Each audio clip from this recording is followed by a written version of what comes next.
Hola, hola, ¿cómo está? Muy buenas tardes. Aquí su amigo Basilio Cot para hablar de este tema del fenómeno ovni. Fíjese que voy a continuar aquí ahorita con los resúmenes que yo obtuve, o que yo hice, de las conferencias del Symposium OVNI de The Soul Foundation en noviembre del año pasado, que le recuerdo que apenas salieron los videos este año, entonces los videos están en inglés.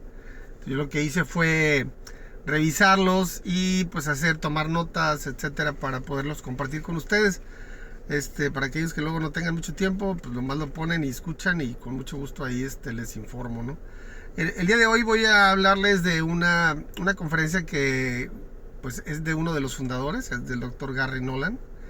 Les recuerdo que Gary Nolan es un inmunólogo, él es científico, ha sido muy crítico con algunos otros científicos, como por ejemplo recordamos recientemente con Neil deGrasse Tyson, que lo criticó duramente. Es más, le dijo que debería de devolver su PhD, su doctorado. Él es fundador de The Soul Foundation junto con Peter Skafish, el doctor Peter Skafish, antropólogo. Gary Nolan también fue recientemente candidato al premio Nobel. Es una persona muy prominente en el mundo científico hoy día. Él está en Stanford normalmente. Y bueno, básicamente lo que él ha hecho en el laboratorio ahí de Stanford, él ha estado mejorando algunos equipos e instrumentos, lo cual ha generado hasta 9 empresas diferentes, 3 de las cuales cotizan en Nasdaq. Entonces el señor es inventor, tiene patentes, subvenciones por entre 3 y 5 millones de dólares al año para sus laboratorios. Entonces no es cualquier persona, ¿verdad? Entonces lo que él se enfoca en esta conferencia que dio en noviembre del año pasado ahí en Stanford, en el Symposium OVNI, organizado precisamente por la organización que él fundó, que es The Soul Foundation.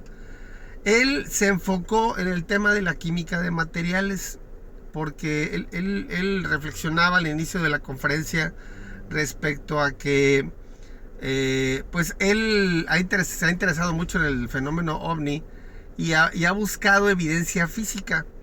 Y resulta que en muy diversos casos, en diferentes épocas, en diferentes partes del mundo, han habido encuentros de personas con ovnis que han dejado residuos materiales por diferentes circunstancias. Aquí voy a compartirles algunas que él mencionó.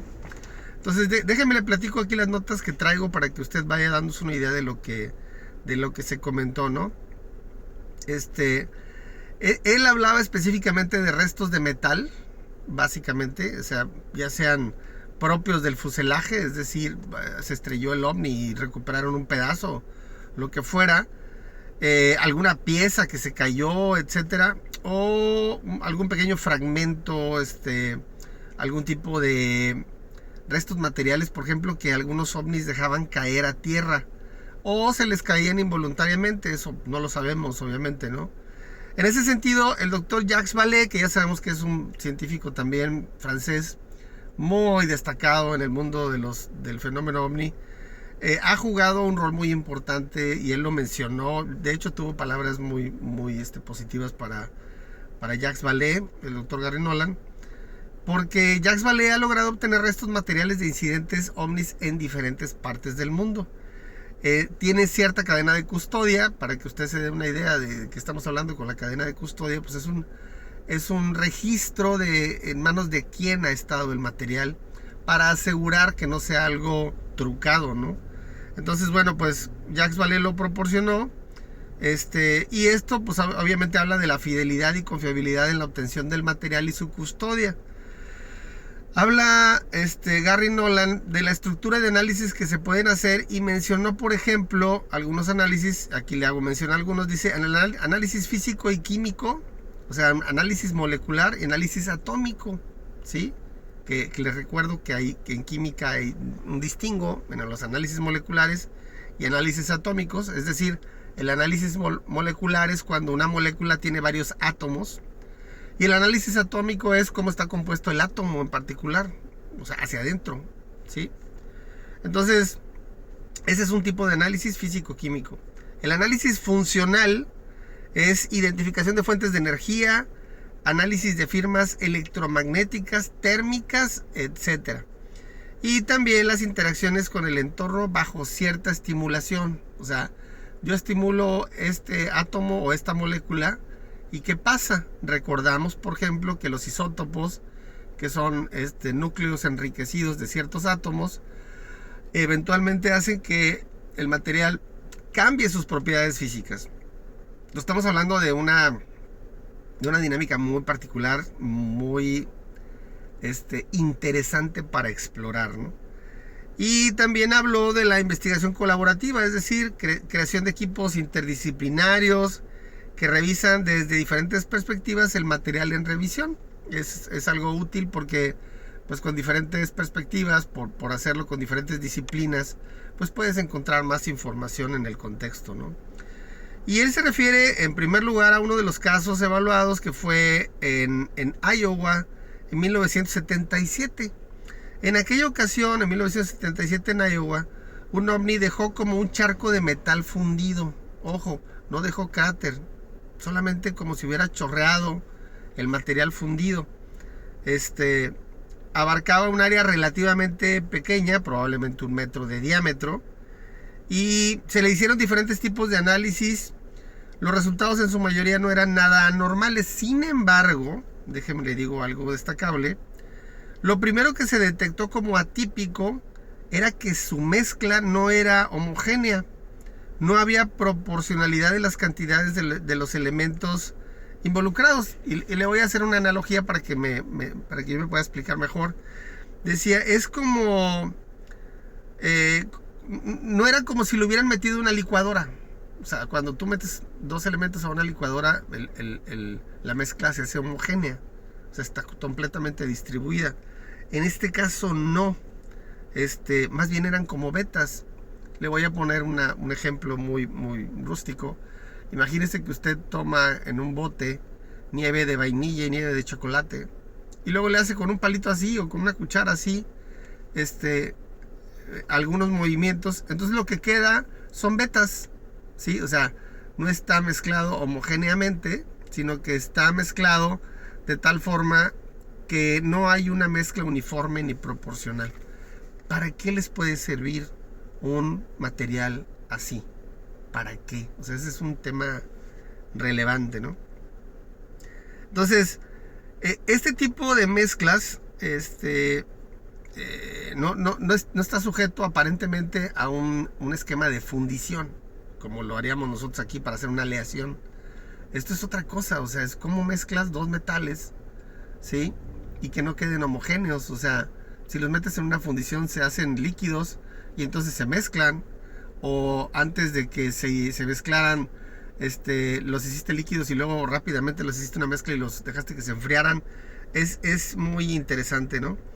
Este tipo de mezclas pueden provocar que la estructura de la que forman parte esté comprometida. Es decir, la aleación no está bien homogénea.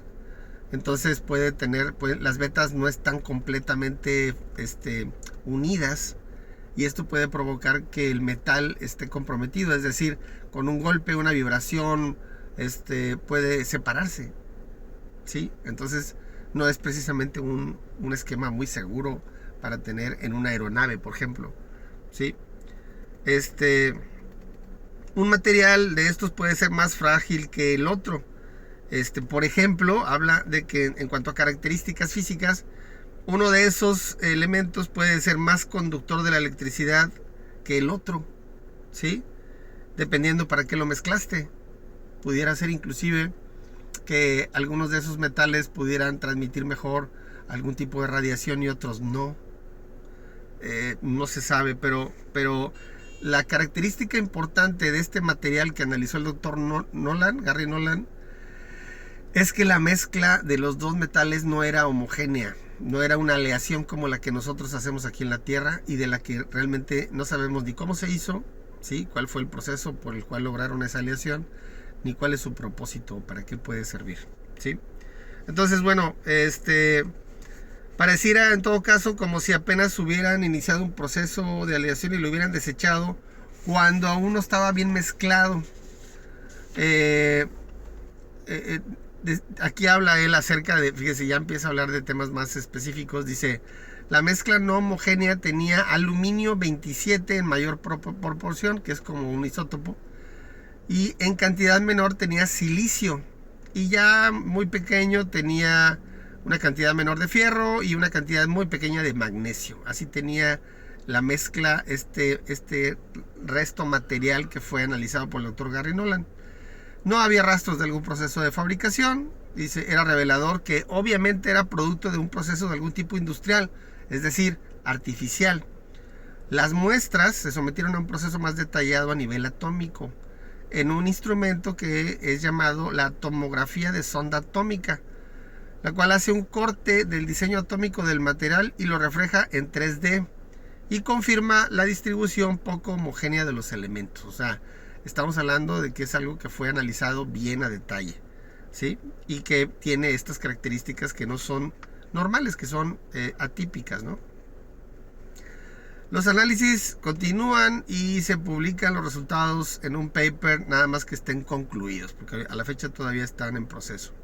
Otro caso que analizó el doctor Nolan fue el de Ubatuba, Brasil, alrededor del año de 1957.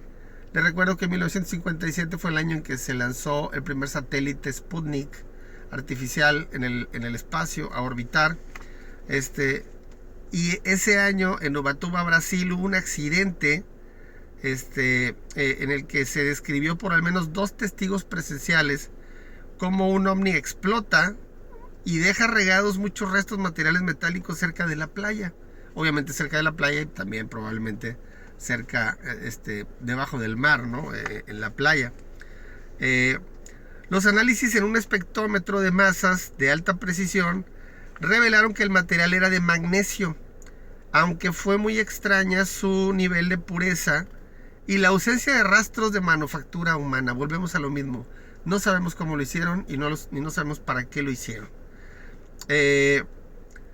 Y no fue todo. Había una extraña diferencia entre la proporción de isótopos de una muestra respecto a la otra, ¿sí? O sea, estamos hablando que en un mismo metal había 2 tipos de isótopos diferentes, lo cual ya es de llamar la atención, ¿no? Esto implica que los procesos en los 50s estaban enfocados en bombas atómicas nada más y eran extremadamente costosos aún en la época moderna, sin contar que los seres humanos no encuentran un propósito para fabricar un material con esas características. Esto es lo que decía el doctor Nolan en su conferencia del año pasado en Stanford en el Symposium OVNI en noviembre de 2023. Ahora, los humanos trabajan con elementos, pero algo o alguien está trabajando con isótopos, que es algo bastante diferente y de lo cual realmente no tenemos mucha información y que por sí mismo ya es un dato bastante revelador. Comentó el análisis de otro caso, que fue abril de 1964, es el año en que yo nací, abril de 1964, en Socorro, Nuevo México. Es un caso muy conocido que quedó inexplicable en el proyecto Blue Book, el libro azul, cuyo testigo principal fue el oficial de policía Lonnie Zamora. Es toda una historia. El policía escucha un fuerte rugido, observa un resplandor hacia un lado de la carretera, se adentra en el terreno y observa un objeto en forma semicircular con símbolos extraños de color como el aluminio posado en tierra. También observa a 2 figuras extrañas no humanas con trajes de una pieza color blanco. El objeto emite un resplandor y flama de color azul con naranja, toma altura y se aleja del lugar. Esta es la historia de Lonnie Zamora. En el lugar del aterrizaje, donde estuvo el objeto, hay huellas de extremo calor, plantas y rocas expuestas a un calor extremo, y en el lugar se encuentra un objeto material. Al analizar ese objeto, muestra un diseño atómico extraño, ya que la distribución de átomos de los 2 principales elementos, el aluminio y el zinc, están separados y asemejan un sándwich. Yo recuerdo haber visto esa imagen con muchos puntitos, en el que los extremos equivalentes al pan del sándwich serían los átomos de aluminio. Y el equivalente al jamón que va en medio del sándwich sería los átomos de zinc. Entonces usted puede observar en la gráfica que yo compartí por ahí en mis redes. En la parte superior usted puede observar los átomos en un color que son los de aluminio. Luego se empieza a desvanecer y aparecen solamente los de zinc. Y luego otra vez se empiezan a desvanecer y aparecen los de aluminio. Entonces, ¿quién hizo eso? ¿Sí? Yo le pregunté a una amiga que es química que si eso era posible hacerlo desde el punto de vista humano. Y ella me decía que sí, pensando que eran moléculas. Y cuando le expliqué que eran átomos, se me quedó viendo y dijo, bueno, con átomos eso sí, ¿cómo acomodas los átomos? O sea, para que queden de esa manera la mezcla. Entonces sí es un tema relevante, ¿no? Entonces, bueno, continúa el doctor Gary Nolan hablando de este caso. Están separados los dos materiales de este análisis. Asemejan un sándwich, que es lo que le explicaba ahorita. Y todavía más extraño es que en donde se unen el aluminio y el zinc, los átomos están entremezclados. Es decir, siembras átomos. O sea, ¿quién siembra átomos en un material? O sea, es extraño, ¿no? Ahí precisamente en donde están los átomos entremezclados, se ven los puntos de diferente color, pero el resto del material están los puntos puros, ¿no? De un mismo color. Más puro el aluminio que el zinc. Eso es lo que describe el doctor Gary Nolan. Sin embargo, tampoco están distribuidos homogéneamente en la zona en que se mezclan, ¿sí? O sea, hay unos que son más que otros, ¿sí?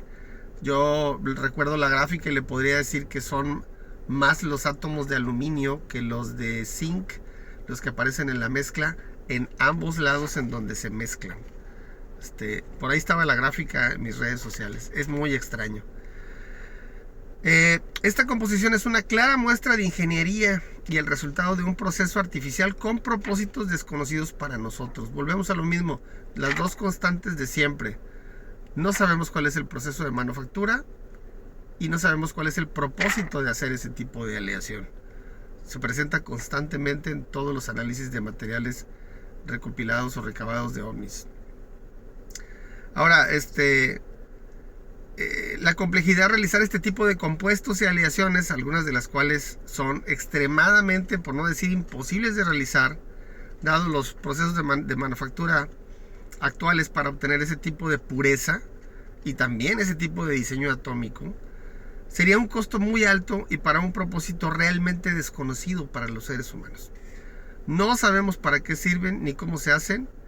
Y para finalizar, mencionó el doctor Gary Nolan la iniciativa para crear el repositorio Stardust, en español es polvo de estrellas, para estandarizar los protocolos para el manejo y análisis de este tipo de materiales y generar los datos, la data, para mejores hipótesis y generación de conocimiento. Como puede usted observar, ¿sí? Este tema de la química de materiales, los diseños atómicos, son un tema sumamente interesante del que todavía no tenemos mucha información. Hay que hacer muchos experimentos para identificar cómo cambian los isótopos, las propiedades físicas de los materiales, cómo se logran este tipo de mezclas. El doctor Gary Nolan se adentra en este tema y afortunadamente y gracias a Dios tenemos estos restos materiales recuperados y por sí solos, ya que no podemos identificar esas dos cuestiones que les mencionaba hace un momento, con qué proceso de manufactura se hicieron y para qué propósito.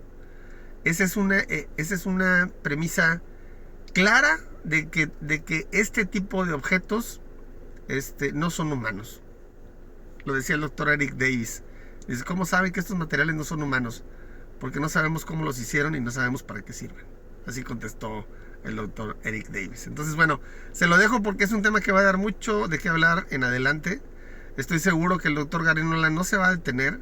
Van a seguir haciendo análisis de este tipo de materiales y seguramente lo que podamos encontrar en el futuro puede ser muy interesante desde el punto de vista del conocimiento que pudiéramos tener respecto a estas naves que utilizan estas inteligencias no humanas para estar en nuestro planeta.